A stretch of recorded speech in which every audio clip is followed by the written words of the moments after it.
Today's podcast is brought to you by Body Armor. DrinkBodyArmor.com. Only you can be better. Introducing Body Armor Edge, sports hydration with the boost of caffeine. Here comes John Morant, dribbles up into some full court pressure. He's quick, dodges, blowing by the defense, going coast to coast. One man to beat, and it's the big man. John leaps up. Oh, and hammers With 100 milligrams of caffeine and 1,000 milligrams of electrolytes, there's no better way for John Morant to get his edge. It's more than a sports drink. It's Body Armor Edge. You're listening to EPPN's Today with DW.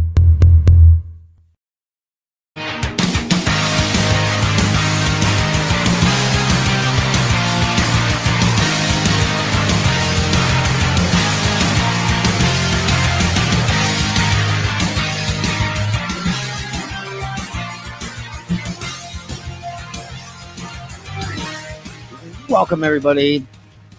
Thursday night edition Today with DW. How you guys doing? Just making it through the week. There's only one more day left, and it's the weekend. What are you guys doing for the weekend? I always like to ask you guys what you're doing. Let me know what you're going to do. Hopefully you're going to have a good time, do something fun. Weather's supposed to be somewhat decent here in upstate New York, so who knows how that's going to work out. I'm not even sure what I'm doing. I might be painting for the weekend. Who knows? Anyway, it is the Thursday night edition. I'm sounding a little low tonight. I wonder if it's my 3 o'clock in the morning voice. Anyway, I apologize for not doing a show yesterday. Usually every 6 weeks or so, I try to take a week off. Just kind of, I had a lot of stuff to do in the back end. Running the network, running the network by myself. It gets a little hectic. Day job, all that kind of stuff. So I decided, you know what? Because of the new sponsors that we're getting and the fan increases we're getting through Instagram, through Facebook, our listens, our watches, that, you know what? I mean, everybody needs a break once in a while to recharge. So I took yesterday off. So instead of taking a week, I took a whole day. Yes, I know I have Saturdays and Sundays off, but doesn't mean that I'm off. It just means I'm just not doing the show. So I took the last night off, recharge, did some stuff that I needed to get done, and just kind of me stuff, some fun stuff. So anyway, again, I apologize for that. Don't worry, you didn't miss Food Town. We're gonna dive deep into Food Town. We got some great things going on this trip to Food Town. Like I said, it's the Thursday night edition. You ever have those days where you're just feeling a little out of sorts? That's today. I was hoping that, I did say took the day off to recharge. But today I'm just out of sorts. It's just one of those days. I'm not really sure what it is. It's just, I don't know. It's just kind of one of those days. I'm sure you've had those days, but what do you do to recharge? Let me know in the comments. What do you do if you have just one of those, how do I want to say it? Yeah, one of those days. One of those types of days. What do you do to recharge? What is your go-to? What is it that kind of line your personal reset button? What is it that you do to just kind of go boop? Everything's good. Just kind of reset, kind of recharge, whatever. I was hoping the day off yesterday would be kind of recharging me, which it did, but today was just kind of weird. Just a lot going on. But yeah, let me know. I'd like to know what you guys do. What do you do? I mean, do you even have a recharge button? I'd like to know. Let me know if there's something that maybe that'll help me. Give me some tips. Leave it in the comments below, obviously. If you're listening to the audio version of this, obviously leave it on the podcast post itself or message me at earplugpodcast@gmail.com. Love to hear your comments. Or you know what? Make comments or reviews on our podcast apps. Go over to iTunes, go over to Stitcher, go over to iHeartRadio, go to Spotify, and leave your comments there. That helps us. That really helps us. Leaving comments and ratings and reviews really helps us stay current in the listings. It helps us get promoted. It helps other people find us easier. So please, wherever you listen to our podcast, definitely leave the comments. I get notifications just about everywhere. Timmy, what's going on, sir? How are you? Hope you're having a good day. I'm sure I'll probably see you over the weekend. We'll see what happens. I saw your dad today. Thank you for the special package from Long Island, the Italian bread and amazing meat. Just so everybody knows, one loaf is gone, and almost half a pound of meat is already gone. Just tell your dad that. One of the packages is just about gone. So I appreciate that. Thank you so much. Always good to get real deli meat. I recharge with the heavy bag. Yes, you do recharge with the heavy bag. Yes, I've seen that. I don't have a heavy bag, so I'm not really sure how that will work. Yes, Joe. Yes, I did find my wallet.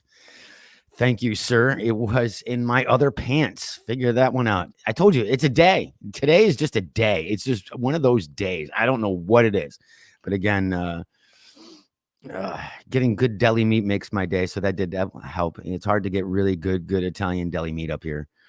So when everybody goes to the city or to Long Island, I try to be like, hey, can you pick me up some stuff? And like I said, one loaf is all gone, and one of the packages of meats is already gone, and I didn't even have it for like 5 hours. So there you go. So usually, you know how we start out with stuff. There's things that I've seen, and obviously Strange Tales, Drunk Drawer, Food Town. But this one I wanted to start with just because I have friends in the city, and this happens anywhere. We've reported on stuff like this. I want to know what you would do. We reported back in a few times, you know, people finding strange things in their walls of old houses and whatnot. Right, as far as I know, the most expensive thing that anybody's found in their house was actually Action Comics #1.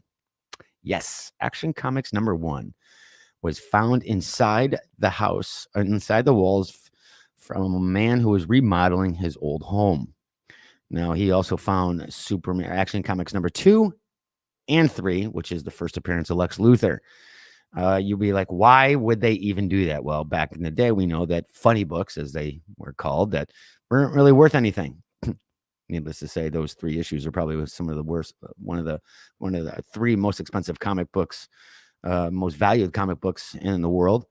But back in the day, people couldn't afford insulation, so what they did was use newspaper or any paper product, and fill holes and whatnot. So along with the newspapers and whatnot, this gentleman found Action Comics #1. It was graded at a 1.4, 1.5.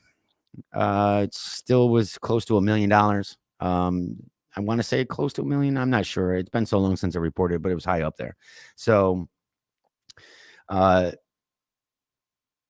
there's been strange things found. There's been money. There's been dolls. We reported on doll faces stuck in old walls. Well, this particular girl had found something even more, I wanted to say pretty creepy, kind of like stalker, creepy horror movie kind of thing. So Samantha Hartsoes, who's a TikTok user, very popular TikTok user, started her first clip of what she was describing how her apartment was cold.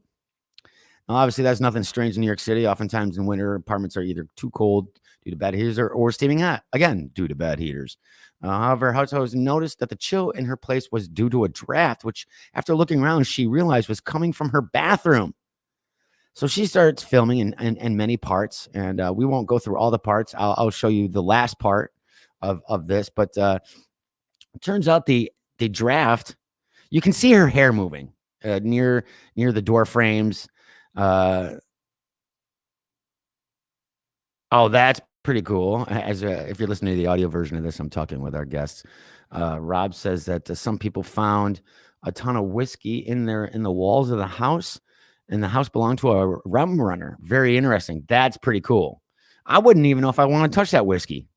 I mean, I'm sure it's probably pretty good. It's aged, but I think I'd kind of want to just keep that. Well, depending on how many bottles, I might want to take a sip or two, but I'd like to keep it just for posterity. I don't know. Who knows? I don't even know if old whiskey is worth money. I'm sure it is. But anyway, getting back to the subject. So as she finds in the door frames, where the door latches the hole, there's draft coming out there. There's draft, and you can see her hair move. Now there's draft coming through her outlets in this bathroom. Come to find out, the major draft was coming behind her bathroom mirror. Now, that's kind of creepy. The first thing I would do, I wouldn't even have thought about removing the mirror. So she did remove the mirror to find a hole in her wall. Now, we're not talking a little hole. We're talking that you can fit through this hole. And And there's a whole other room behind the hole in her bathroom mirror. Yes, no joke. You can look on TikTok. It's also viral on YouTube. But we're going to show you the last part of what she did. It's kind of really crazy, really kind of creepy. Obviously, I would expect anything less from New York City. But no matter what, I think I'd be freaked out more if it was like a farmhouse that you were renting or in a suburban area, because then it's just like, there's creepy people living there and watching. In the city, I could maybe understand that with some development and buildings always changing and whatnot and reconstruction. But no matter what, this is creepy. So let me let's get this set up for you here before we get into today's show. But I wanted to show you this, and let's see what It's freezing in here.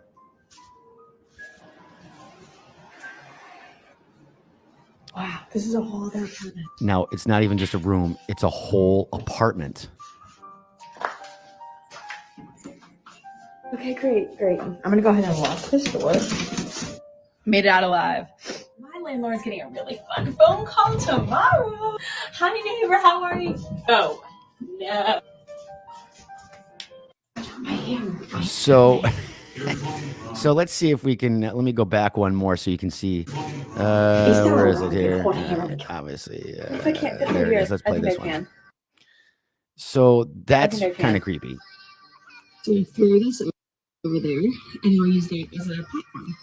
By the way, she's not very smart because she's using a plastic bucket as a platform. Mean it when you swing it. Let's give it right back to God, please take care of me.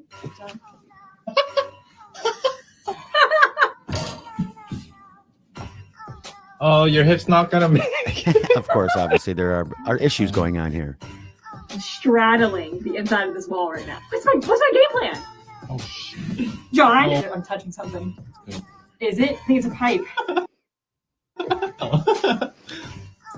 You're actually doing it. She does make it through. But again, look how shoddy that is. And I want to know how long she lived in this apartment I think the and pipe's how shitty of a landlord to just put the mirror up Actually, on yeah. like a cut Okay, John, 2x4 stay right here. or a 4x4. other side of the dimension. And look, the other side of the I'm room scared. is a bathroom. If I How can't creepy fit is here, that? I think I can. So you throw this over there, and you'll So- use that as a platform. As you can see, it's a whole other apartment in the first video I showed you. If you're listening to the audio version, pretty much, it looks like the plumbing. It was a bathroom, and actually, that's like a multi-complex house where bathrooms do marry each other in duplexes and whatnot. How creepy is that? Now, what they didn't show was in one of the other videos. There's trash bags. There's somebody squatting there.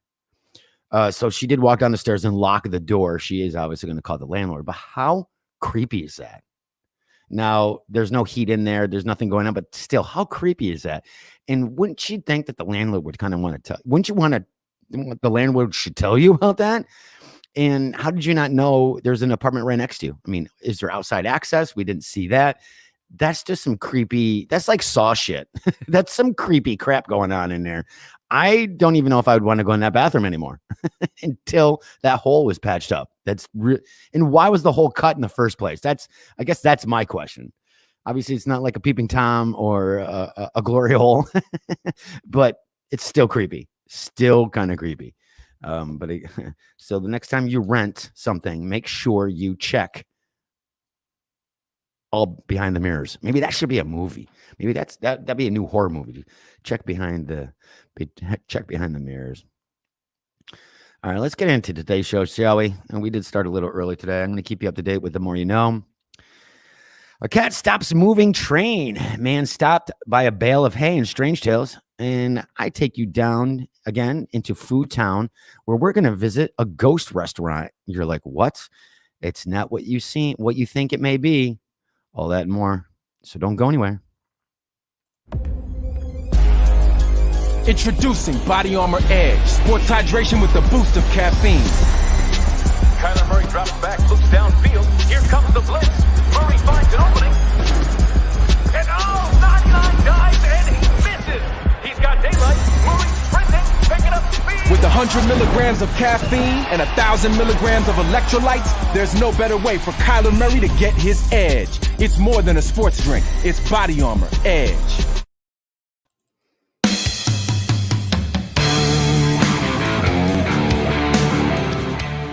Welcome back to the Thursday night edition of Today with DW. Hope you guys are having a good week. Hope you made it. One more day to the weekend. I'm liking this 3 o'clock in the morning voice. I wish I could have this all the time. But anyway, let's get right into today's show. As we always do, make you guys a little bit smarter, keep you informed with a little bit of The More You Know. Today's The More You Know is brought to you by The Shirt Factory. Visit them at theshirtfactorygf.com. They have great, amazing shops and events. And the first event for this year is going to be the Winter Meltdown Spicy Food Day, Saturday, March 20th, 10 a.m. Admission is free. We'll give you some more information on that as vendors are now signing up and they're getting all prepared with the information. There's a couple of taco trucks that are going to be there, and we'll be spotlighting those vendors as well. And pricing obviously is per food item, per vendor, I should say. Think of it as like they have their outside food trucks on Thursdays through summer starting in May. It's one of the largest food truck corrals in upstate New York. Just think about the food trucks coming inside. There will be social distancing. Masks need to be worn, and except for eating, tables will be distanced appropriately. If you need any more information or contact them, go over to shirtfactorygf.com, and they will be more than happy to help you out. So let's get into it. All right. 13 days until St. Patrick's Day. Are you going out for St. Patrick's Day? I think I'm staying home. There's no point in that. It's amateur day. 16 days until spring. 28 days until baseball opening day. 31 days until Easter. 66 days until Mother's Day. You better get those presents now. Amazon's not doing those 3-day prime deliveries anymore. You might have to wait a week or two. 88 days until Memorial Day. 122 days until 4th of July. And lastly, 186 days until Labor Day. Today's national holidays. National Grammar Day. This might be because of me. Maybe this should be more than just one day, especially for me.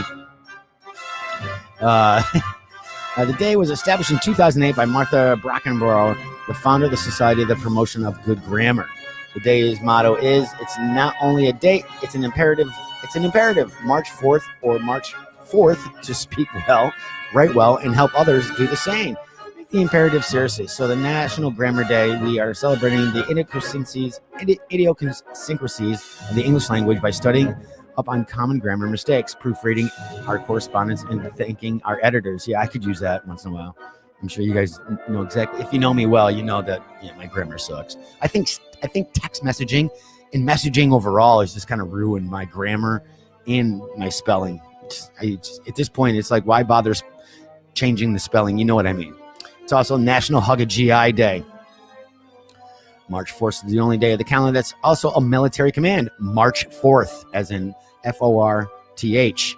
So it's only appropriate that this would be the day that we celebrate the servicemen and servicewomen in our lives with National GI Day. Soldiers in the U.S. military, including members of the Army, Air Forces, and Marines, have been referred as GI since 1940. And today is that day we celebrate everything they do for us with a big hug, either literal or metaphorical. So definitely, especially what's going on in the last few years, definitely people that are serving or are veterans and have served in the past, definitely give them a hug. We'll most definitely deserve it. Today is World Obesity Day. Now, we as Americans seem to be quite obese as far as a country overall, and then obviously with the pandemic, it has been that way. I always joke that, we need more than one day to make observance of this, but you know what? It's better than no day. Obesity is an epidemic in the United States. This condition puts people at a higher risk for serious disease such as cancer, diabetes, and heart disease. World Obesity Day, observed annually on March 4th, highlights the environmental and medical factors that contribute to high obesity rates. They also focus on what we call to end the stigma. Now, I did some research on this because it's always been an ongoing thing. I mean, what was that movie, Super Size It, way back in the day, where I think the guy ate a Big Mac or something every day for I don't know how many years or whatever, but it's getting out of hand now. How ironic that if you know me, that I'm just the opposite. I can't gain weight. I can eat probably more than 3 or 4 of you put together, and I can't gain it. Between thyroid and metabolism issues, it's been very hard for me. Even working out, I haven't even seen great gains, and this is week 29, and I haven't seen any great gains, and it's been hard for me to maintain a diet. But again, that's almost not as healthy as being overweight, but still, doesn't mean that obesity is not an issue. To understand the true size of American obesity epidemic, we first need to understand what it really means to be overweight. Generally, doctors and nutritionists classify people as either underweight, healthy weight, overweight, or obese. These different classifications are determined by the body mass index, or called BMI, or a measure of body fat based on your height and weight. Now, you can get this. There's online stats to online BMI measurements.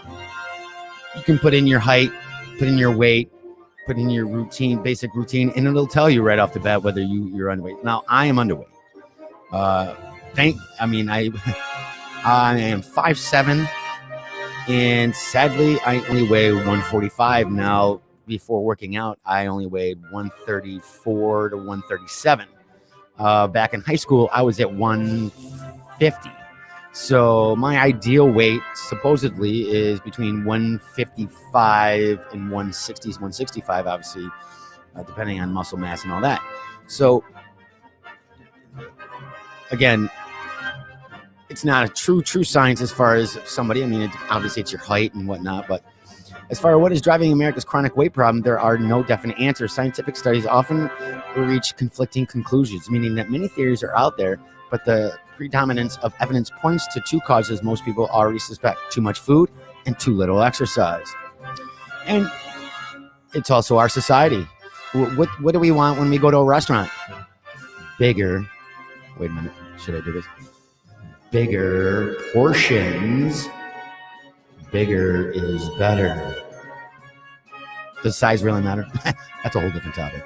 But we want bigger portions. We are tired, and I'm like, oh, if I'm paying for this, I want more. We're very greedy. We're very glutton. The U.S. Department of Agriculture reports that the average American ate almost 20% more calories in the year 2000 than they did in 1983. Now, I couldn't find exact things for 2021 or 2020 as far as certain things, but it does say that from 2005 to 2020, we have increased even another 15 to 20%. It was very hard to get stats for this year. Thanks in part to a boom in meat consumption. Today, each American puts away an average of 195 pounds of meat every year, compared to just 138 pounds in the 1950s. Consumption of added fats also shot up by around 2/3 over the same period, and grain consumption rose 45% since 1970. Now, we also reported that people are eating less beef in a way, but more chicken. So I tried to do some research on that, but again, they're going off on beef as far as now. Chicken's very healthy for you. Obviously anything's healthy for you in moderation. Research published in the World Health Organization found that a rise in fast food, here we go, because we love going to Food Town, sales correlated to a rise in body mass. And Americans are notorious for their fast food consumption. Such food makes up 11% of the average American diet. Another study demonstrates the full effect added sugars from soda and energy drinks are wreaking havoc on American waistlines. So it's not just how much we eat, but what we eat. Now, during the pandemic, what's going on, SF? During the pandemic, we have seen, I personally have seen, I don't even have to even report on it. I don't have to find articles on this because it happened in my hometown. And I'm sure it's happened in Vermont. I'm sure it's happened big time, even in New York City depending on, with lockdowns. But I have never seen in a year, and we're going to go March 13th. That's a year to date. We're almost there when the pandemic started for us. In this area, obviously it's been known, but when it just started lockdowns and what's going on, I've never seen lines on fast food restaurants longer than I've ever seen. I've never seen it, literally. Now, you know me, I used to be big on Taco Bell 2 or 3 times a week. I don't do that anymore. My mind and stomach say I have cravings, and I pay for it the next day, once every 6 months or whatever. But I've never seen lines so long at KFC, Wendy's, McDonald's, Taco Bell. Understanding, obviously, it's cheaper, it's easier. People don't want to go out to restaurants. People are concerned about going to grocery stores, so going to a drive-thru is a little bit easier. But the pandemic has definitely increased the obesity rate in the United States. Another factor is confusing diet for nutrition. The role of diet in the U.S., now this should be a food town thing, but it is, the more you know, so we are informing you. The role of diet in the U.S. Obesity epidemic is obviously major, but it's also complex. Consumers are sent wildly mixed message when it comes to what to eat and how much. On one hand, larger portions, processed packaged foods, and drive-through meals are branded as almost classically American. Fast, cheap, filling, and delicious.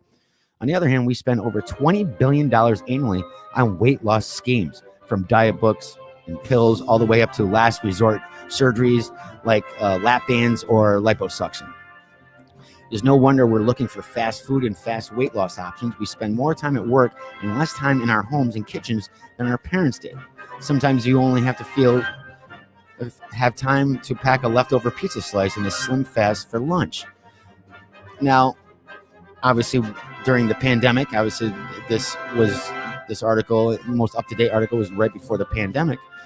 More people are staying home. But they're doing things, but they're not doing anything. I mean, with depression leads into a lot of eating and weight factors as well. And again, it's there, it's fast, it's easy, it's what we're going to do.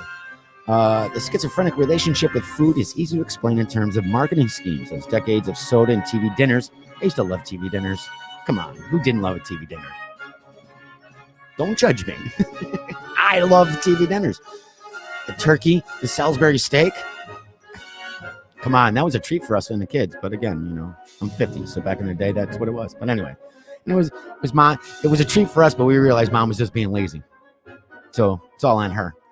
Anyway, as I said, as decades of soda and TV dinners caught up with our waistlines, the U.S. diet industry grew bigger, faster, and smarter. Since the 1970s, popular nutrition, wisdom, and fad diets have flamed in and out and just as quickly as the arch deluxe of the McRib.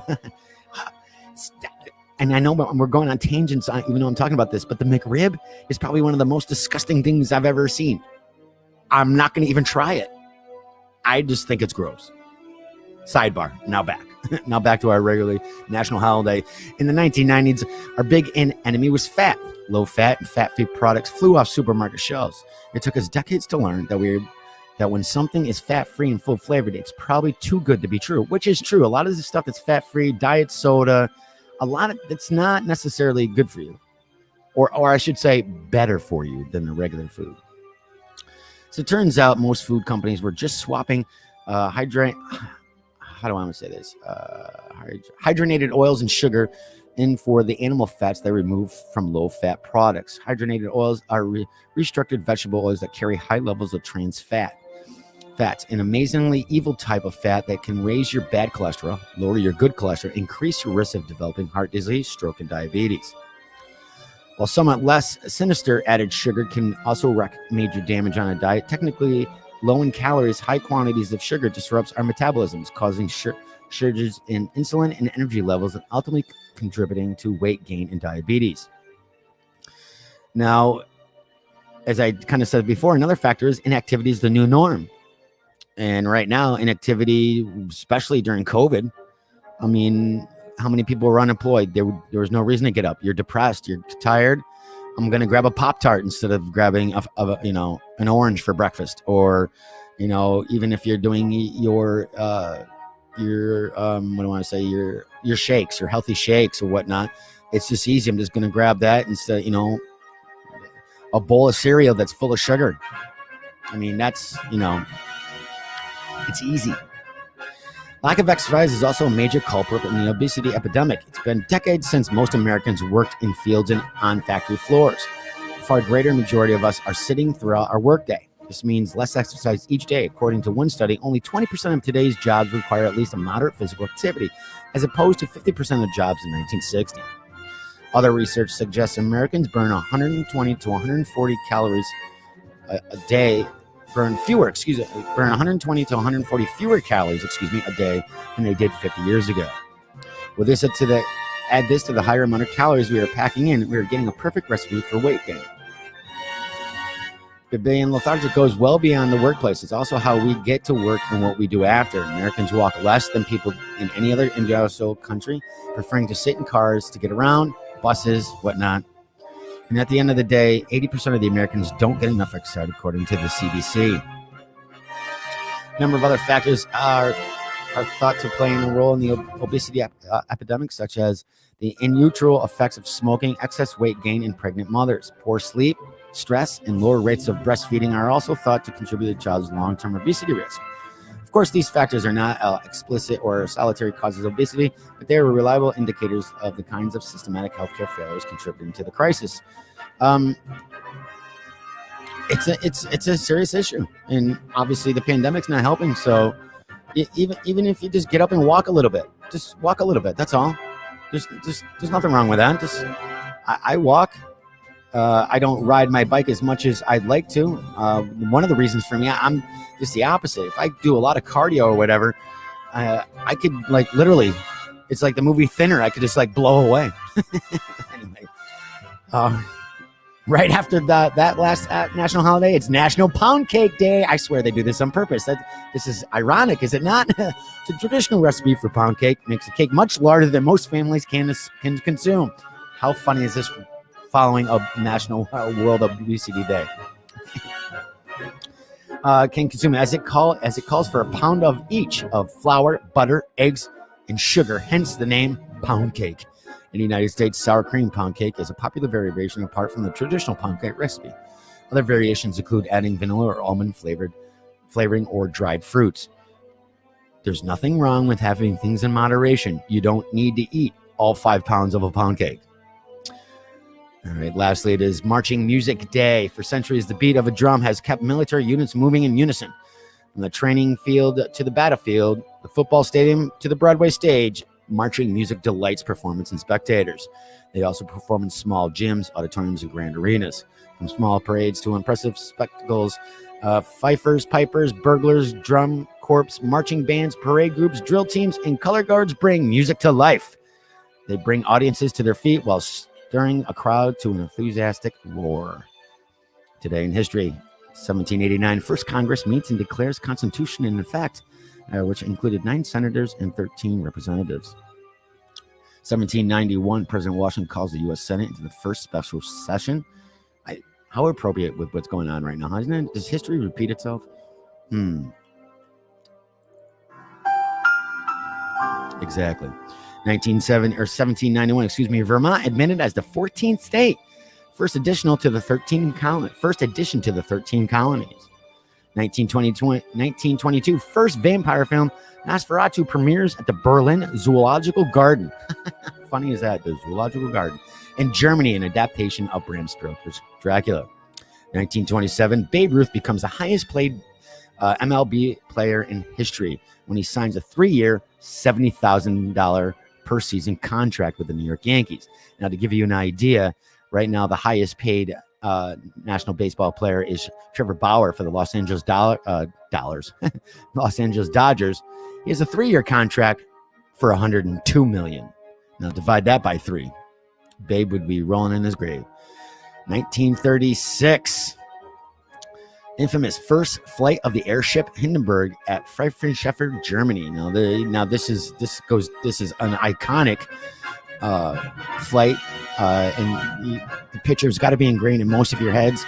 If you're my age, if you're younger, you may not really know. The German passenger airship LZ-129 Hindenburg caught fire and was destroyed during its attempted dock with its mooring mast at Lakehurst Naval Air Station in the United States.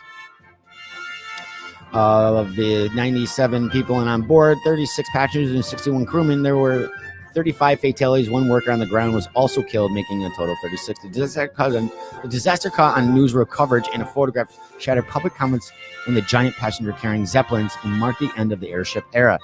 Now, this is iconic. I would love to see them again. We've seen Zeppelins before. one of the most iconic. We've seen Zeppelins in the Batman animated series, the cartoon series. They show Zeppelins, and how funny it is when you are. It's also Zeppelins were also used in. Let me think. Zeppelins were also used in The Dark Materials, which is on HBO Max. How futuristic societies always seem to go back to the airships and the Zeppelins. Bring it back. I think it'd be pretty cool. Hopefully it's safe. What do we got? And lastly, 1955, first blind teenage boy receives a, well, I shouldn't say that. 1995, blind teenage boy receives the first bionic eye at Washington Hospital. The bionic eye, March 1995, received at Washington Hospital, becoming the first person to receive such a device. The word bionic refers to the use of engineered materials to stimulate, improve, or replace bodily functions, like the Bionic Man. Work on restoring vision unofficially began in the 1960s when Giles Brindley of London's Medical Research Council lined a cap with electrodes and placed it on a blind patient's head. The pulses transmitted through the cap caused the patient to see white light. Other developments include experiments by William Dubell in New York City, who used camera signals sent to the brain to help a man distinguish shapes and letters.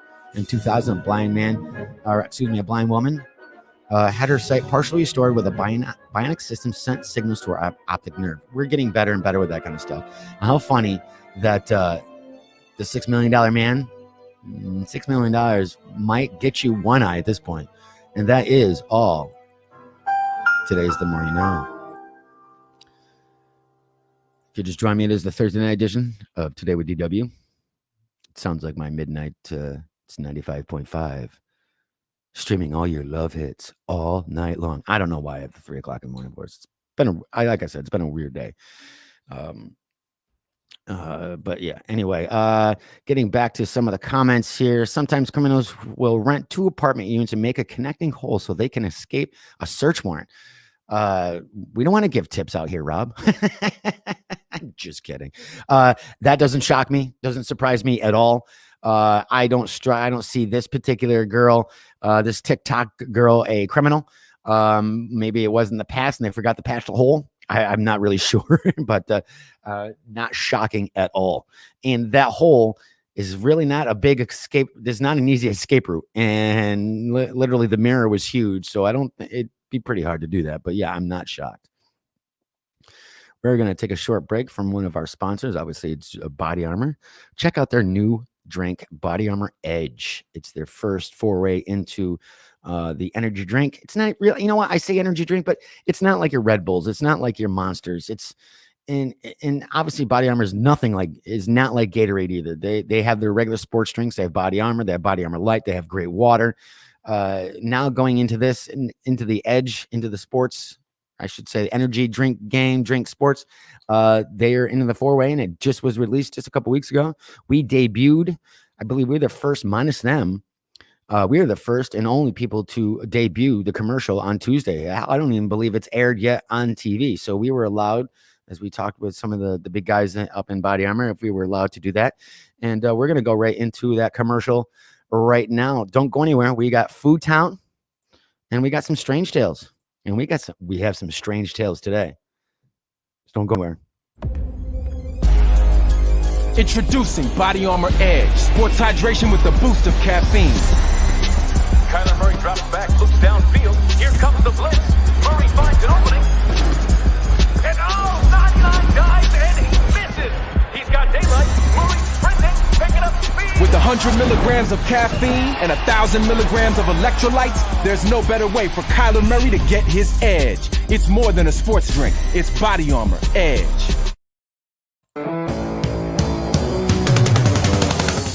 Welcome back, everyone. It's the Thursday night edition, Today with DW. Brought to you by Body Armor. Check them out. What's that? Now I feel like that's my cheap version of William Shatner. Oh my former assistant producer used to talk like that. Him and his dramatic pauses. But let's go right into it. As you know, right after The More You Know, we go right into... Now, EPPN presents Today with DW's Strange Tales. Right off the bat, 2 men slashed by homeless man at Midtown subway Tuesday morning. This is close to my friend Rob. 2 men were attacked Tuesday early morning on the Midtown N train at 59th Street Lexington Ave station. The incident occurred at about 4:45 a.m. on downtown-bound train. NYPD reports the 2 victims, both 42-year-olds, were on their way to work when they got into a verbal dispute with a 22-year-old homeless man identified as Finn Barbaruto. There you go. Barbaruto allegedly pulled out a folding knife and slashed both victims. The men, however, still managed to hold Barbaruto at 59th Street and Lexington Avenue until police arrived. Barbaruto is charged with 2 counts of assault, 2 counts of criminal possession of a weapon. He has been taken to Bellevue Hospital to undergo a psychiatric evaluation. The victims were taken to New York Presbyterian Hospital for treatment of lacerations. They are expected to recover. A knife was recovered from the scene. The incident is the latest in a disturbing recent uptick of violence inside city subways. Interim Transit Authority President Sarah Feinberg called upon the city for more homeless outreach and more NYPD patrols in the subway. Now, I'm not been there. I don't know the traffic, especially with the pandemic. I don't know how much is going on there, but this does not shock me. We've seen an uptick since the pandemic. I mean, we joke about Florida man, but we've seen an uptick of violence since the pandemic. Everybody's frustrated. Everybody doesn't know what the hell's going on. We don't know. So I can see where people are like, especially homeless people, they really don't know what's going on. If there was a food shortage before, there's definitely a food shortage now, or people even walking the streets. A report here also says continuing attacks in the subway systems, while isolated and sporadic, are outrageous and unacceptable. Every customer and each of our brave, heroic trains workers deserve a safe and secure transit system. We continue to call on the city's surge mental health services into the subways. And while we appreciate the hundreds of NYPD officers that have been added to the system in recent weeks, we continue to believe more are needed as the city reopens, and we welcome back riders. It's just crazy. Just crazy. Train delayed by cat. Now, let me get this up here. We got to do this now. In the show notes, I said that cat stops train. It's not clickbait because it's true. And if anybody knows, if you look real close, that's not my Gus. Because this is something Gus would do. My assistant producer, my furry assistant producer. London cat was a whisker away from taking a 200-mile-an-hour trip up north after refusing to come down from the roof of a train for 2.5 hours. 125-mile-an-hour Avanti West Coast train service was delayed as the animal was spotted curled up on top half an hour before it was due to leave for Manchester at 8:30 p.m. Staff said the cat was wide-eyed and terrified. That cat doesn't look wide-eyed and terrified. Terrified? What is going on with that? Do I get an accent? Terrified. That cat looks like I'm not going anywhere. Screw you. And it really does look like Gus. How funny. It was perched perilously close to the 25,000 volt overhead lines which power the trains. Catastrophe? I know. Was avoided as the train was taken out of service and another was made available with minor delays to the service. The feline was coaxed to safety with a bin when a bin was put beside the carriages to give it a makeshift platform to disembark. The perpetrator. I'm going to follow these jokes. The perpetrator was seen swaggering off with a sense of somewhere else to be after a 180-minute brush with danger, according to the station staff. Joe Henry, network rail station manager from Houston, said, "We often have to deal with birds inside the station. Been all my time here, this is the first train surfing cat. Thankfully, curiosity didn't kill this cat, and we're glad it avoided using one of its 9 lives thanks to the swift action of the station team and Avanti West Coast staff." Swift action? 2 hours? I don't think that's swift. But anyway. Who organized for passengers to get out into a different train for the rescue to take place. Catherine Pregner Wells, lead station manager for Avanti West Coast, said the things some pets do to avoid lockdown. Thankfully, managed to avoid a catastrophe. Oh boy. But don't ask me, meow, how the cat got up there. You can just follow these jokes right now. Right in the garbage can. Seriously. Right in the garbage can. This is interesting. You know, with today's day and age, technology, okay? We talked about the Black Forest Rambo. Led a 5-day manhunt through the woods. He literally was living off nuts and water. Well, this was a little bit different. I find how it's hard for a nationwide manhunt, but there's a $10,000 reward for this North Carolina couple wanted in nationwide manhunt after wife shoots and kills co-worker. Hickory, North Carolina nationwide manhunt continued for a couple who were murder charges in North Carolina.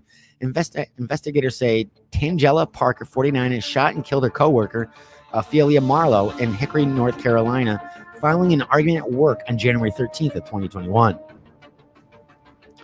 I believe that they say that Marlowe was an upholster, according to her obituary. They do not say what the job, where they worked or whatnot. Parker is wanted for first-degree murder, and her husband, Eric Parker, 61, is wanted for accessory after the fact of first-degree murder. Authorities believe the two may be heading out somewhere near North Carolina-Tennessee border. The two were last seen driving a beige 2019 Honda CR-V with license plate FAM 5669. So if anybody of you listen, this is real. This is just happening. This came out yesterday, last night when I got this. I think there's a good chance they're somewhere in the mountain area, maybe even closer to the border between Tennessee or North Carolina.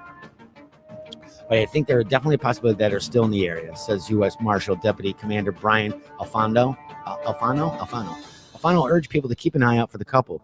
He said the Parkers may do things like change license plate numbers to try to avoid being found.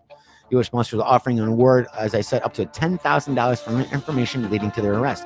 Anyone with this information can submit a confidential tip to 1-877-WANTED-2. Again, that's 1-877-WANTED-2. I feel like I'm on America's Most Wanted. What was that show? Was that America's Most Wanted when they were doing reports for people of wanted people, and like if you call in, you tip them, you get a reward.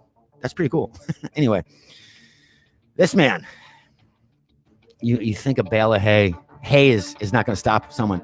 Man trapped under 1,500-pound bale hay in Franklin County. Deputies and fire personnel responded to a report of a man trapped under a bale hay at 5 a.m.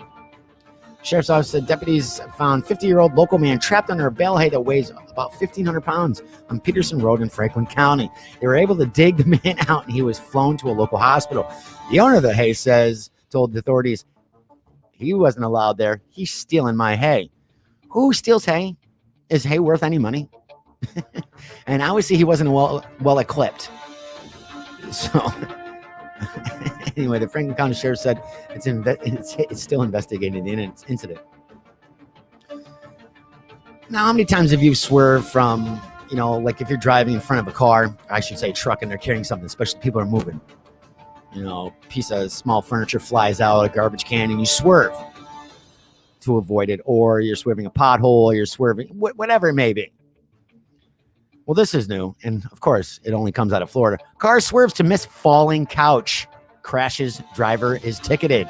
Now, this is not coming at you. It's coming down on you. Only in Florida. Fort Lauderdale. A couple driving home from Florida flipped and wrecked their car while swerving to avoid a couch that fell. Oh, no, I was wrong. I apologize. Fell off a truck from the road above. And though both escaped serious injury, there was no avoiding a $166 traffic ticket dropped off at the hospital where they were treated. Jake Singer told the South Florida Sun Sentinel that his girlfriend was driving February 20th on Interstate 95 as they returned to Washington, D.C. after a month-long visit with family in Boca Raton. Singer said his girlfriend swerved to avoid the couch as it was falling from an overpass, and that their 2006 Toyota Corolla struck the median, flipped. The car was totaled and both were taken to the hospital in an ambulance, he said. Lucky to have survived. He said wow. Can we read today? He said we were lucky to have survived. But then a Florida Highway Patrol officer showed up at the hospital to deliver the traffic ticket for failing to drive in a single lane. Are you shitting me? Are you really serious? Strange tales. He gave us a tip for basically swerving lanes while trying to avoid a couch that was flying on top of us. Singer and his girlfriend were hanging upside down, and passerby helped them out of the vehicle, according to the newspaper report. She asked not to be identified. Florida Highway Patrol spokesman Lieutenant Yanko Reyes told the newspaper that while it's a tough break for the couple, troopers have discretion when issuing traffic citations. Go to hell. Seriously, are you kidding me? He added that the drivers are supposed to maintain control of their vehicles. I'm sorry if you're watching or listening to the audio version of this, you can't see that this is ridiculous. Seriously, did they not see the couch? Did they not really? So I was just gonna keep driving and let the couch hit the car, total the car. Granted, I don't know how fast they were going, and she did swerve pretty hard, obviously, to hit the medium again. But still, really. They also stated you have to look at the totality of circumstances. Remember, in Florida, it is recommended to have at least 2 vehicle length between your vehicle and the vehicles. This was coming from above, not. All right, I'm going to keep my mouth shut in front of you because of what you may have enough time to react in case of something like this happens. Singer said he attempted to reason the trooper who brought the citation to the hospital. And not only that, you're recovering and you're in the hospital looking like crap, still licking your wounds, and then they give you a ticket. Couldn't they just mailed it to you? They have your address. Seriously. But the starting point is that you're giving us a safe road to drive on. That's the sort of contract we have. And I'm pretty sure couches flying in the air breaks the contract and we have to do whatever to stay alive. Okay. Only in Florida. Let's keep it going, right? Why leave Florida? Why leave? Let's stay right here. Florida man speeds through crash site and tells deputies he had business at the Ritz. Of all places. Now, Florida is crazy, but Sarasota seems to be like, well, it is the retirement capital of the world. You would not expect this to happen in Sarasota. This is like Miami, Fort Lauderdale. 24-year-old Nomocus man was arrested Sunday after speeding through a barricade crash scene, nearly hitting 6 deputies and saying he has business at the Ritz-Carlton. Deputies were on the scene of a serious crash involving a downed power line at Tanami Trail and Holiday Drive just before 11 p.m. Josh Gawakman driving a BMW sporting one. Okay, he's driving a BMW. I wonder if it was stolen. He's wearing 1 sock, boxers, and a wife beater. He came barreling through the crash site, nearly hitting 6 deputies and dragging a traffic cone under his car. All deputies said that they had to jump out of the way of the car that was estimated to driving at least 100 miles an hour. Gokman was pulled over at the Tanami Trail and Bruckner Drive, where he got out of his car and walked towards deputies aggressively, according to the arrest report. Deputies arrested the 24-year-old and found cocaine. There you go. A rolled-up dollar bill, a marijuana grinder, and a hash oil vaporizer in his vehicle. Gokman was taken into Sarasota County Jail, where he's facing 6 counts of aggravated assault on a law enforcement officer, the DUI, and multiple drug possession charges. Deputies said the man was in the back of a patrol car before being escorted into jail when he started making sexually aggressive noises at a deputy and responding sarcastically while being read his Miranda rights. When asked where he was heading, Gokman sarcastically said, "Oh, where was I going? I was going to the Ritz-Carlton, I was going to the Ritz-Carlton. I have business to do." I'm sure he did. Deputies asked why the 24-year-old ignored police lights, and Grocco responded asking why the deputies spawned them, according to the SCSO. Wow. Leave it to Florida. Now, obviously, we've had tough times with COVID. And this couple obviously is trying to make means. A couple accused of taking copper lines causing power outage. A couple accused of posing as electrical workers and stealing power lines for copper cable used caused an outage in South Carolina. Michael Wayne Buttery, 58, and Kimberly K. Buttery. Thelma. What do I want to say? Yeah, it'll come to me. Kay, she's 55, of Somerville, were both charged with obtaining non-specious metals unlawfully. Clarendon County Sheriff Timothy Bex told the state newspaper on Tuesday, we know copper is expensive. You can get money for copper. There's a lot of people stealing scrap metal. And maybe this is what they're doing. Let's see. The sheriff said the two used a white Ford service truck with a bucket on the back to resemble the appearance of an official power company vehicle. How do you get that? Then tampered with the lines to take the copper wiring.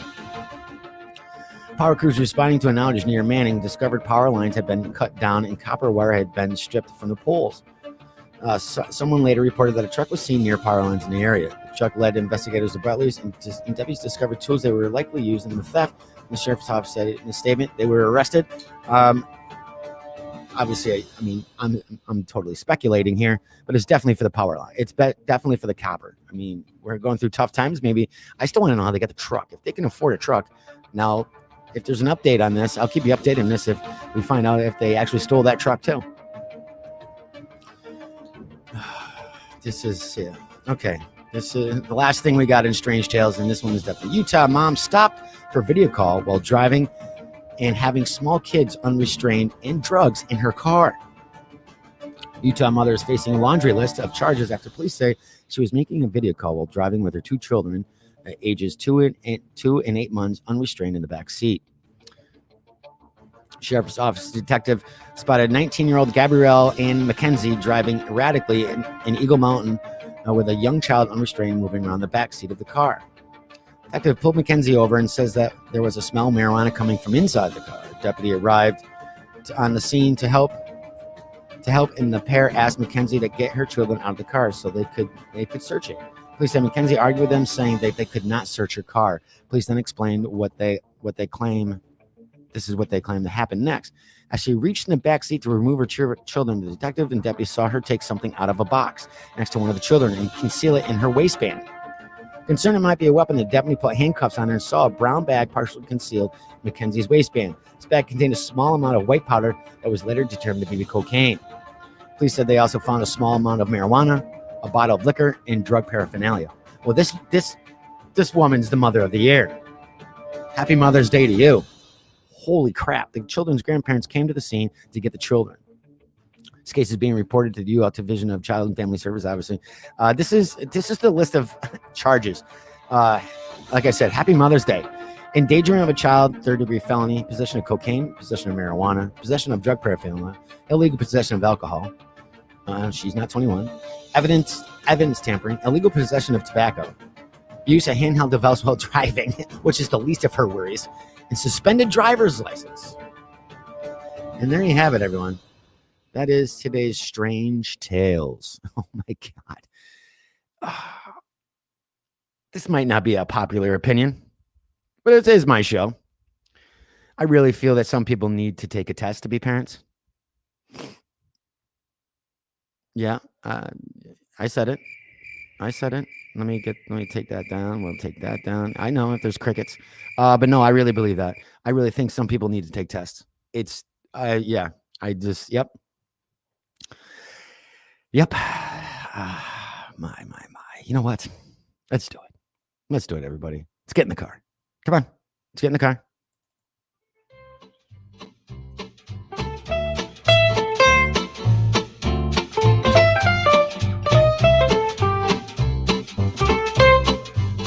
You know what happens when you pass that guy in a poncho? His name is Hank. We have hit Food Town.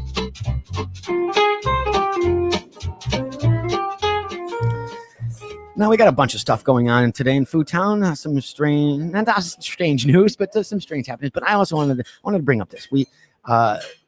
Some of our favorite condiments out there, you know, for hamburgers, hot dogs, and ketchup has definitely become a staple.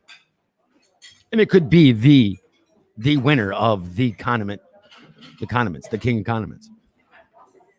So I wanted to do a little bit of background and give you a little bit of a background on ketchup. So how ketchup, an invention of Imperial China, eventually became a polarizing American staple.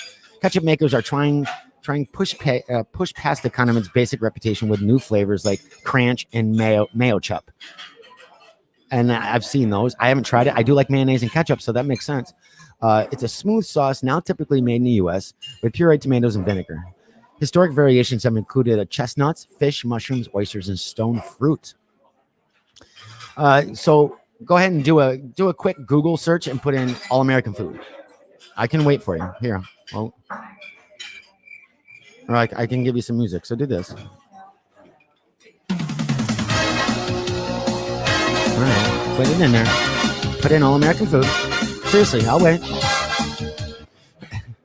So once you scroll past the first few rows of cheerful apple pies and almost incandescently orange buffalo wings, you'll end up with an endless loop of burgers, hot dogs, you know, barbecue items, but mainly French fries, hot dogs, chicken tenders, slabs of meatloaf.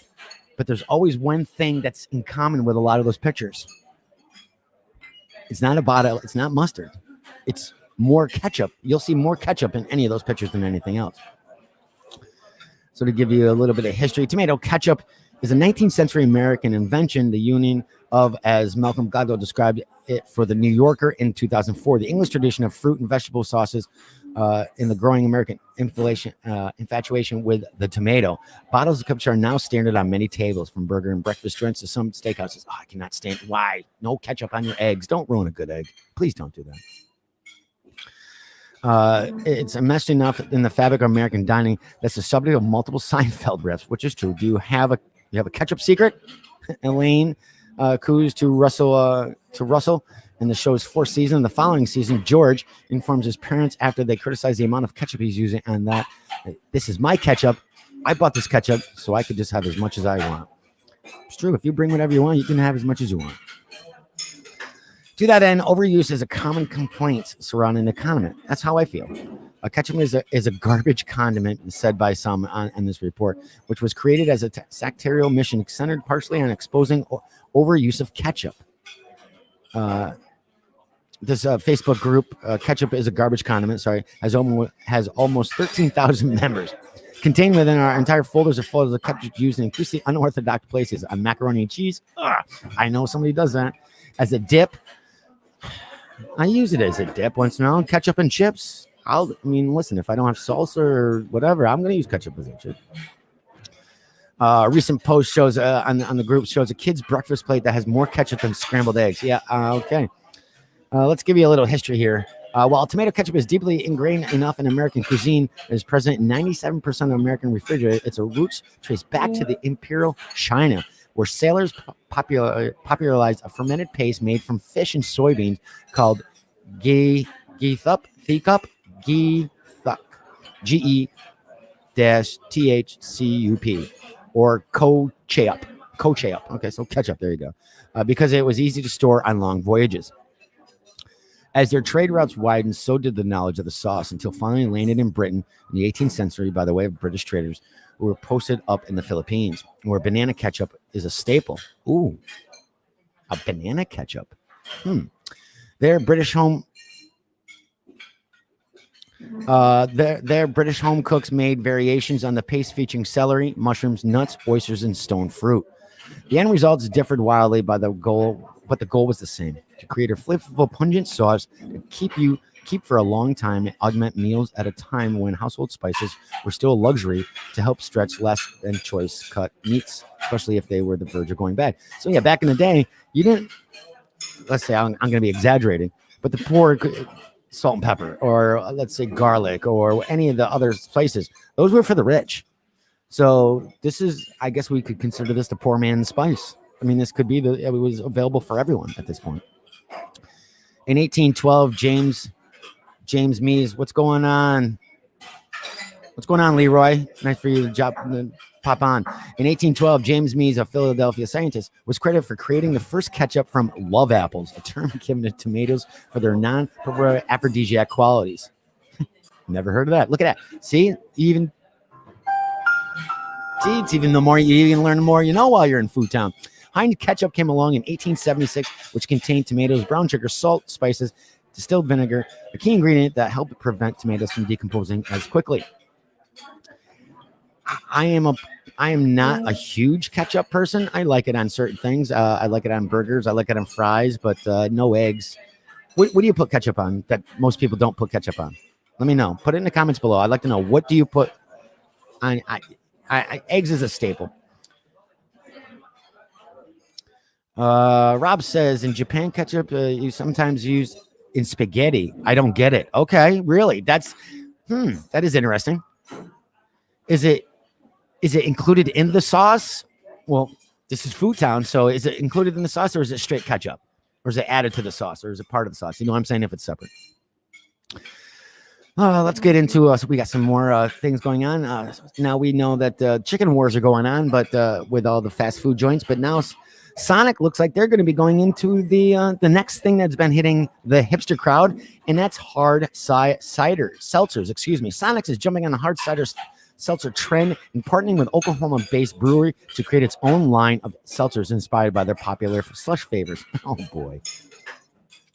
Is this like candy cigarettes back in the day? We don't know we promote underage drinking. All right, maybe not. The news first surfaced via a tweet from Greg Horton of Oklahoma's 405 magazine. He wrote, definitely the biggest beverage news this year in Oklahoma. Sonic Drive-In and Coop Ale Works have entered into an agreement that will triple Coop's production. Sonic is bringing some of their famous flavors to hard seltzer starting May 1st. Now, an official announcement hasn't come from Sonic or its brewery yet, but from the photo shared by Horton, the Sonic Hard Seltzer line will feature 8 different flavors. Those 8 flavors can be split into 2 categories, citrus and tropical. The citrus flavors are lemon berry, classic lemonade, cherry limeade, and original limeade. The tropical flavors include orange pineapple, mango guava, ocean water. What the hell is ocean water? Is that a salty seltzer? Mm-hmm. And melon melody. Both citrus and tropical flavors will be available in a variety of 12 packs. I'm not sure. Oh, it's the main part of the sauce. Thank you, Rob. All right, there you go. That's interesting. Well, maybe we'll do a report on that in Food Time when we do it again. So we reported about obesity in The More You Know and how kids and adults, it's a growing issue. And we talk a lot about fast food and whatnot here, but you know what? There are, like I said, anything in moderate. Most things in moderation are good. So there's a report that we found here. Pizza eating. Now I put out a post this morning, and we're going to elaborate that on more because I didn't populate as fast as I wanted it to. But the question was, what non-breakfast food do you eat for breakfast? Now, I'm not considering pizza because it's not a staple, but that's a college thing. I'm thinking really unorthodox food that you would eat. Now, for me as a kid, I used to eat mashed potatoes with beef gravy and hamburger. I guess we also had, full shepherd's pie once in a while for breakfast. It was made for breakfast. It wasn't the mashed potatoes and burger and gravy were kind of leftover stuff. But what do you guys, what unorthodox items do you eat for breakfast? Let me know in the comments below, and if you're listening to the audio version. But I wanted to bring up that, yes, pizza. A lot of people eat pizza. I mean, in college, it is hair of the dog, pizza and beer. Everybody's getting, and that start their day with a cold slice of pizza.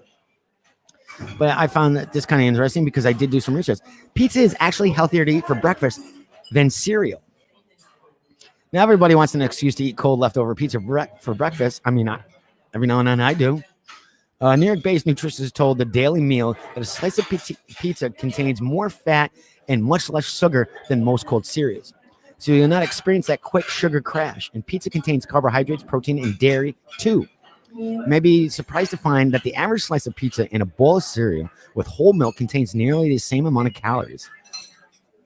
This was told by registered dietitian Chelsea Almaro Toll.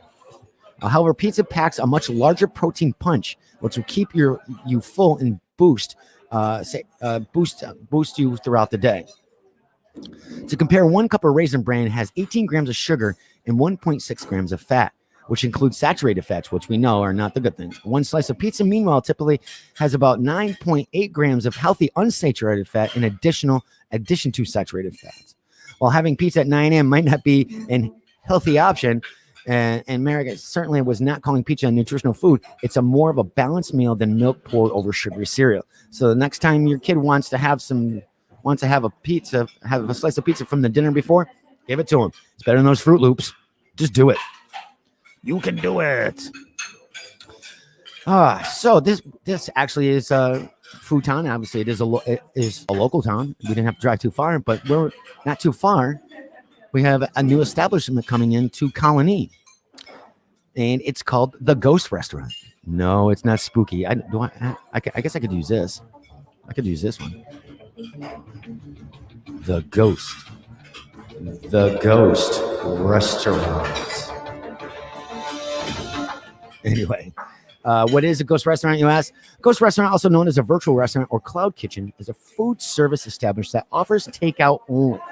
These ghostly eateries don't have a storefront, so customers can't come to pick up their own food. Ghost restaurants usually deliver their food directly through a third party, like Grubhub, DoorDash, Uber Eats. Generally, virtual restaurants function just like traditional restaurants, and that customers' food is prepared once they order. As a result, many establishments offer a lot of customization options for their menu items. Adapting to a ghost restaurant format can help your business get through difficult times. Like this is huge. So whether you love him or hate him, Guy Fieri is opening up a ghost restaurant in Colony, and that's only 45 minutes away from Foodtown, from our town. Guy Fieri's Flavortown Kitchen, a delivery-only ghost restaurant operating out of existing brick-and-mortar chain locations, has been opening up rapidly across the country the past months or so, with about 120 now serving in 25 states. He's jumped on board this coronavirus pandemic. This definitely cuts on costs, cuts down on payroll. There's no seating. This could be what the future is for restaurants. We might see. Listen, I mean, I'm hoping that the COVID virus goes away.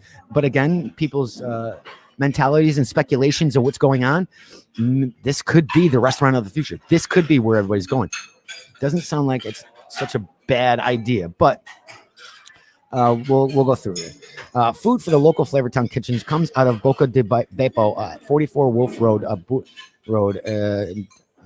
Boca is also home for another fast launching ghost concept, Mr. Beast Burger, which in December arrived in the capital region. Yes, it did, among other 300 locations nationwide. The partner in the venture is a company called Virtual Dining Concepts, which has more than a dozen such ghost kitchen restaurants and counting. Besides Fieri and Mr. Beast founder, the YouTube star Jimmy Dawson, Virtual Dining Concepts, other celebrity partners include singer Mariah Carey, actor Mario Lopez, and Jersey Shore member cast member Pauly D.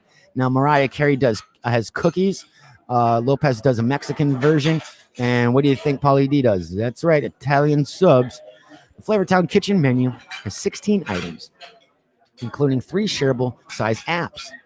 Bacon, for example, bacon wrapped jalapenos stuffed with pimento cream cheese, 2 salads, 5 different sandwiches, 2 beef and 1 veggie burger, fried chicken in a Cuban, 2 entrees, including chicken parmaroni. Chicken parmaroni. That actually sounds pretty good. That does actually sound pretty good. Chicken parmaroni. Also, you can also get 2 sides, mac and cheese and fried pickles, and also 2 desserts. For beverages, canned soda and bottled water are available. Hours are going to be 10:30 a.m. to 9:30 p.m. daily. You can order on the website, guysflavortownkitchen.com, or through DoorDash or any of your Grubhub or Uber Eats or any of your other third-party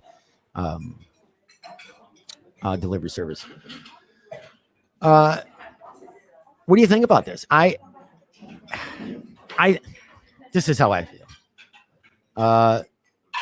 I love that there's something positive coming out of the community or out of COVID and what's going on.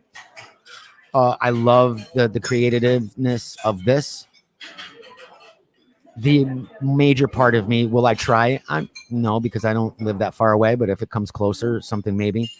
Can you imagine me ordering food from Colony and how much that would cost? 45 minutes and probably be cold. My thing is this, and I've supported this, and I was much stronger in the first 15 weeks, 16 weeks of doing this, but I still try to do it on every episode. Support your local restaurant. Guy Fieri's restaurant is not local. Support your local eateries and restaurants that are struggling to survive through this. I mean, don't get me wrong. I love that it's innovation, and I think it's great. And we always want to report some cool new facts in Foodtown. But in Foodtown, I am not the mayor of Foodtown, but I'm high up there. Support your local bars and restaurants. They're the ones struggling. We want them. Don't we want them open when this all goes away, when it's back up to 100%? There's no limitation on hours, and we can all enjoy it with our friends. That's how we're going to do it. A lot of restaurants are doing a lot more to-goes. If ever before, they're doing delivery now. There's food being pumped out of a couple of restaurants tonight or bars that I know. They've never pumped out this much food ever. And they are so thankful thankful to the community helping now. And I understand some people are unemployed. A lot of you are still unemployed, but try to do it. I'm not saying every day. I try to at least do it once or twice a week. I pick different establishments. It was something for breakfast, something for lunch, something for dinner. I try. Some weeks I can't. But I feel that, if you can, try it. Make it a special night. I know for Friday nights as a kid, we used to go out and go out to dinner once or twice a month. And that was a big thing for us on Friday nights. Make this a family night thing. Get a couple, meals from different restaurants. Either they deliver or pick up, or you can try DoorDash or Uber Eats or wherever you're going through. But try to support your local restaurants. Again, whatever what Guy is doing, I think is awesome. I think it's great. It's very entrepreneurial and thinking outside the box. I mean, ghost restaurants have been around, but really pushing this. Ghost restaurants mainly were used to cook for one place to cook for many other restaurants. That's really how they really started. But this is different now. This is a little bit different. But again, I definitely support your local restaurants and eateries. We want them to stay around. Yeah, he has too. But again, I'm not knocking him by any means. He definitely has. He's been getting a bad rap for these, but that's not what we're reporting. I'm not going to report that because I do like Guy. But again, I feel at the same time, there's no reason for me not to say that you should support your local restaurants and eateries. And this could definitely hurt that in a way. But again, kudos for him to be thinking outside the box. And you know what? Maybe it'll inspire a local restaurant to do just that. Why not just why don't you just have your own ghost restaurant? Close the doors. Definitely close the doors. And there's rules about seating and what you have to have as far as a restaurant. But once you say you only take out only, that front of the house can be removed. You don't need that. How cool would that be? I think it's a great idea. It got me my creative juices flowing. About really a ghost restaurant? How cool would that be? And it's not like I'm corporate. I'm local. So again, yes, definitely support local. Easter is coming, and Reese's peanut butter cups are on board, and as they bring you an all-new peanut butter cup, which is almost all peanut butter. After decades of touting the taste of two flavors together, Hershey's will release a version without chocolate. Two tastes that taste great together. Why do you ruin things? People ruin things. Two great tastes that taste great together. The Hershey Company said for years on national TV. We all know that commercial. Still perfect. It has boasted the new century, assuring the public that the marriage of salty peanut butter and sweet milk chocolate was unchanged. Now, Hershey is releasing a version of its Reese's peanut butter cups with peanut butter alone. That's right. It's all by itself. No chocolate. Raising questions for consumers. Is a peanut butter cup still a Reese's without a chocolate shell? Or is it just a wedge of peanut butter in a little paper cup? People are getting picky here. In an announcement early this week, Hershey expressed no misgivings about the new version of its peanut butter cups. Yes, that's right. Hershey said in the statement, we said no chocolate. The company will produce miniature, standard, and king-size peanut butter cups without chocolate, returning a product that had limited runs last year and the year before. The new candy's official website goes live today. There was healthy debate on whether we could launch a cup with no chocolate. Obviously, Reese's peanut butter cups have been around for a long time, and they're all about chocolate and peanut butter. And people talk about the magic of Reese's being the delicious combination of those two flavors. The magic. The new version on sale from April until August will have a peanut butter flavored shell instead of the traditional chocolate shell, and a sweeter interior with a different texture. It's a nicer experience than eating out of a peanut butter jar. Well, don't judge people for doing that. Some people might enjoy that. In the statement, Reese's Peanut Butter said they will still also make the peanut butter cup with milk chocolate shell.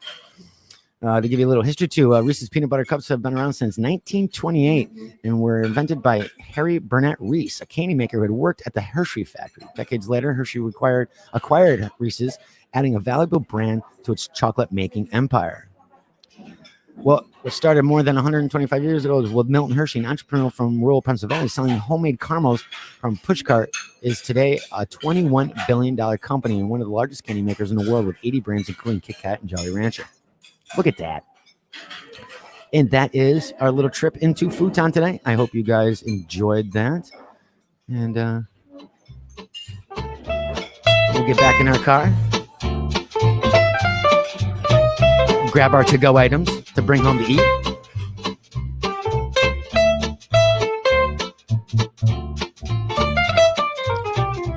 And today's Food Town is brought to you by Jay's Wicked. That's right. Jay's Wicked gourmet barbecue sauces and more. Check them out over at jayswicked.com. Now, again, supporting local. These guys are awesome. They've been supporting. They were supporting us for a long time. They still support us, I should say.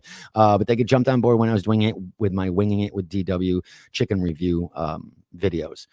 We're going to be doing them again this spring. I can't wait. I miss it. It's almost been an entire year since we've done an episode. just because of COVID and everything else that's going on. But go over to jayswicked.com. Check out all their amazing sauces from regular barbecue. And you want something a little hotter, they got it all for you. They're awesome. And they also, what I drink every day, I take a capful of their cider tonic, their apple cider tonic. It's great for digestion, helps your stomach, and increases your immune system. I mean, obviously you can marinate with it, which I've done with steaks and chicken. But I always take a capful of that. And they, like I said, they have so many more flavors like regular barbecue. My favorite is spicy gold. There's harvest. There's the green rocket. So many flavors. Go check them out. And if you go over there at checkout, put in promo code winging it. That's right. It's all one word, winging it, to receive 10% off your entire purchase. Now, what is great about this code? It's not for your first purchase. Like many of our past advertisers or sponsors be like, your first purchase, you receive 10% and you can't use it again. What's great about with Jay's and what they've done, you can, let's say you order 2 bottles and you're like, oh crap, I need to order another bottle. I forgot that I didn't get the spicy gold. Well, guess what? You can still use winging it again. You can use it once a day, 3 times a day, 6 times a week. It never goes away. It's not just your first purchase. It's on every purchase you have. So again, check out jayswicked.com for some great barbecue sauce. They also have some great original recipes to use. It's not just for barbecuing either. I mean, they got some great, their meatloaf recipe is awesome. Again, jayswicked.com, put in winging it at checkout and your promo code to receive 10% off your entire purchase. And thank you for Jay's for sponsoring today's Food Town. Who better? That's one thing. Before we end today's show, that's one thing that I can never do.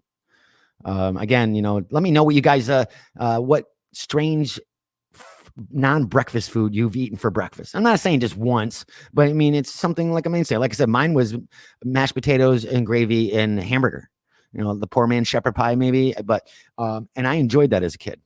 Now I'm hungry. But let me know in the comments. But going back, and we could have probably stayed in Food Town, right? And for this part of the conversation, but I figured we'd drive back in and get back in the studio. I have a problem eating barbecue out. I don't know if you guys feel the same way, but like there's a dinosaur barbecue close to me, which I hear is very good and very popular. But for some reason, I cannot go to a restaurant and eat barbecue. It's like sacrilegious. I have to be outside. There's got to be a grill or I got to be cooking it, or I got to smell the smoke and we're outside drinking, whether it's a beer or soda, there's kids running around. I mean, yeah, I'm sure there's kids running around at Dinosaur Juniors, but I cannot bring myself to eat barbecue inside. I mean, I can't eat, especially even ribs or anything. I don't know what it is, but it's a weird thing. I just can't do it. I got to be outside. I can't do it. What do you guys think? Are you fine with it? You're like, barbecue's barbecue and I'll eat it wherever I need to go. I just can't do it. I just can't do it. I want to thank today's sponsors before we go. As always, Body Armor, drinkbodyarmor.com. Visit them for a location near you. Definitely try out their brand new Body Armor Edge. Amazing sports/energy drink. We're going to be doing some giveaways. Also, we're going to start doing some pre-ordering next week, pre-ordering our new spring hats. You'll see it. You can check it out over on the Earplug Podcast Facebook page, or I've seen it on my personal page. Next week, we're going to be putting up pre-orders. They're going to be $20 a hat. There's 3 different colors, and it'll be on the website. But for the first 15 people that do the pre-order, because it's only going to be about a week. This is a limited run of these hats. It's not a mainstay. We want to do a limited run. People enjoyed the design, and I thought spring's coming, so why not we do something fresh? So for the first 15 people that order,